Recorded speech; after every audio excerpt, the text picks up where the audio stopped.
Hello everyone, আজ আমি তোমাদেরকে মুড়ির মোয়া করে দেখাবো। তো আমি ফার্স্টে এক কড়াইতে গুড় জাল হতে বসিয়ে দিয়েছি। তো দেখো আমার গুড়টা প্রায় জাল হয়ে কমেও এসছে, আর এই যে এরকম সুতো সুতো কাটছে, মানে গুড়টা পাক হয়েই এসছে। এবার এটাতে মুড়ি মিশিয়ে দেব, দিয়ে ভালোভাবে মিক্সড করে নেব। দেখো আমার মিক্সড করছি।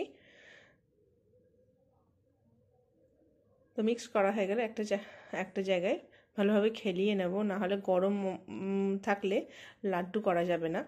তো একটা পাত্রে আমি জল রেখেছি, সেখান থেকে হাতটা ভিজিয়ে নিয়ে এবারে হালকা হালকা গরমেতেই একটা ছোট লাড্ডুর আকার দিয়ে নিচ্ছি। এটা খেতেও ভালো লাগে, ছোট ছোট। শীতকালে বেশ ভালোই লাগে রোদে বসে খেতে। আগে তো এগুলো পাওয়া যেত, এখন তো পাওয়া যায় না। তো আমি বানিয়ে রাখি, আমার বাচ্চারা খুব পছন্দ করে। তো রেসিপিটা তোমাদের কেমন